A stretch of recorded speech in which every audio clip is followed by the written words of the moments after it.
Almost everyone gets a headache every now and then. As a matter of fact, experts say around 75% of all adults experience them. Joining us to talk about National Migraine and Headache Awareness Month is Regent's Executive Medical Director, Dr. Daniel Meltzer. Doctor, thanks so much for being here today. Good morning. My pleasure. All right. So first question for you this morning. Let's talk about the different types of headaches people might experience. Yeah, broadly speaking, headaches fall under two main categories based on what causes them. The first are what we call primary headaches, where actually the symptom of the headache is the main concern.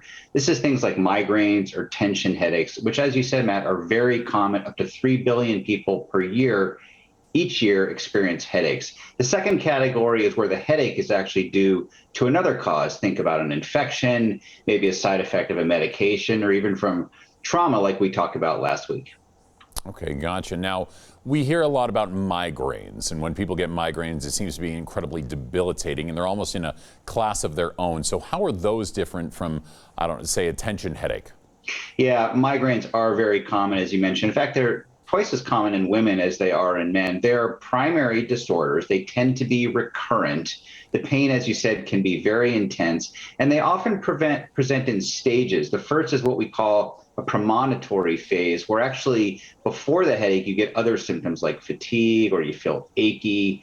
People then can have what's called an aura, where they actually get visual disturbances, changes like light flashes. These often last only a few minutes. And then there's actually the headache itself, which can be very painful, throbbing, and often associated with other symptoms such as nausea and vomiting.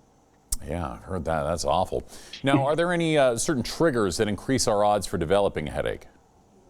Yeah, there are several things worth noting. As I mentioned, illnesses themselves, colds, fevers, upper respiratory infections themselves can cause headaches. Stress, which many of us have certainly been under, it's a very common cause of headaches. Changes in our sleep, even our environments.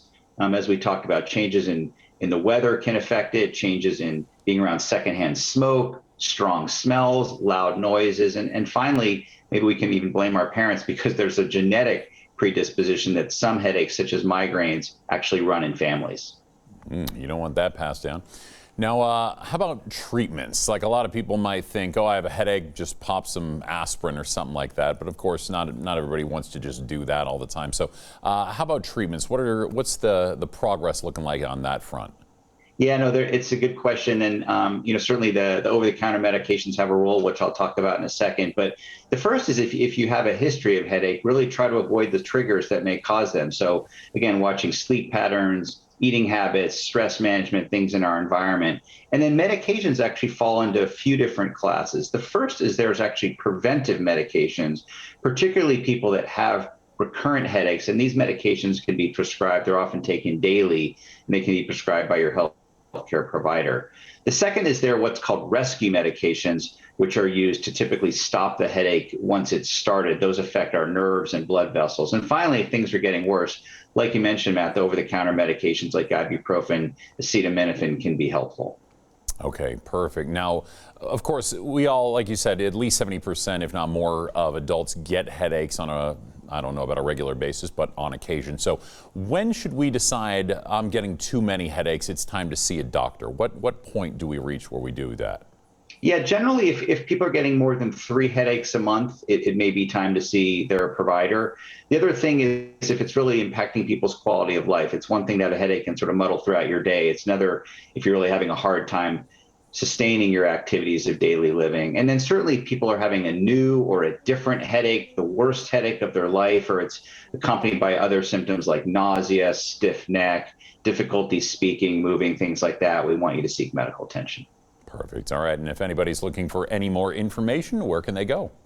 Yeah, and lots of good information on the internet. Certainly Johns Hopkins has a very good resource. WebMD actually has a good resource on headaches, as well as the Mayo Clinic has a very excellent resource.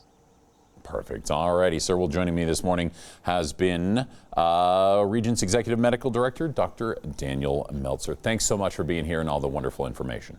Thank you, sir. Right now, here's a live